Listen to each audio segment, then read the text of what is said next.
Yksittäiset iskut ja uhkaukset ovat seksuaalivähemmistöjen suurin huolenaihe Oulussa. Muuten suvaitsevaisuustilanne koetaan yleisesti hyvänä. Esimerkiksi North Pride 2010, niin silloin tosiaan saatiin oli järjestämässä sitä kulkuetta ja koko tapahtumaa ja saatiin pommiuhkaa ja tällaista, että kyllä poliisi siihen ihan oikeasti niin otti kantaa. Silloinhan oli Helsinki Pridellakin tämä pippurikaasu-isku. Ja totta kai sitten kun Prideit Oulussa järjestettiin sen jälkeen, niin poliisi oli paljon enemmän varppeillaan. Et mun mielestä ne on huolestuttavia yksittäisiä tapauksia, mutta ne pitäisi aina ottaa tosissaan. Samoilla linjoilla on Oulun kaupunginvaltuutettu tasa-arvotoimikunnan varapuheenjohtaja Janne Hakkarainen. Oulussa toimijoita kohtaan on vuosien aikana tullut erilaisia uhkauksia. Kalevassa oli juttua siitä, miten oli eläinten verellä töhritty asuntojen edustoja. Se koski myös samalla, siinä oli muutaman noin vasemmistoaktiivin ja juutalaisen ja muun vähemmistön tyyppejä myös uhkailtu siinä samassa yhteydessä. Yhdenvertaisuuden edistämiseksi tehdään Oulussa koko ajan töitä.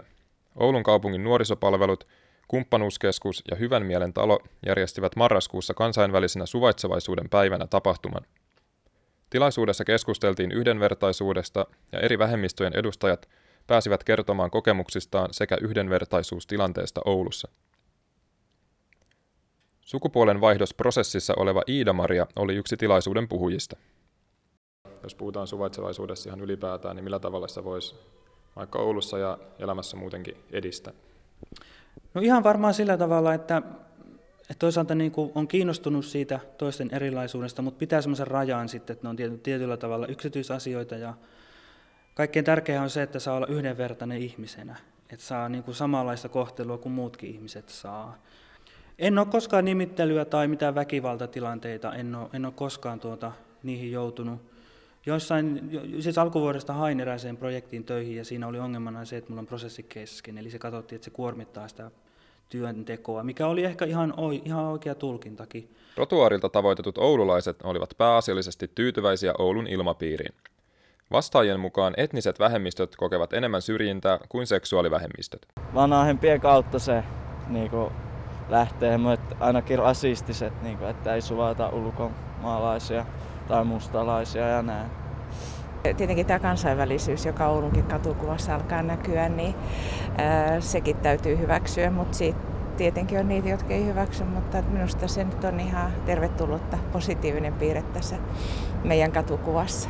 Veikkaan, että just maahanmuuttajia saattaa kohdistua aika paljon kaikkia ennakkoluuloja ja asenteita, mutta en mä usko, että muilla vähemmistöillä on mitään, vaikka homoilla tai lesboilla. Suvaitsemattomuuden takana on monesti tietämättömyyttä. Martu Väisänen ja Janne Hakkarainen näkevät, että tietämättömyyttä vastaan voi tehdä paljonkin asioita. Netti on täynnä tietoa ja sitä mä sanon nuorillekin, että menkää nettiin. Mä en oikein jaksa uskoa siihen, että ihmiset haluaa olla pahoja toisilleen sen pahuuden itseisarvon vuoksi, vaan sen takia, että ei aina ymmärretä, mistä on kysymys. Kannattaa ottaa asioista selvää ja kannattaa sitten myös yrittää saada omaa lähipiiriä tajuamaan asioita. Ja mieluiten semmoisella pitkäjänteisellä ja ystävällisellä tavalla, että semmoinen riitely ja suuttuminen asioista ja uhriutuminen ei välttämättä aina ole se paras keino edistää suvaitsevaisuutta.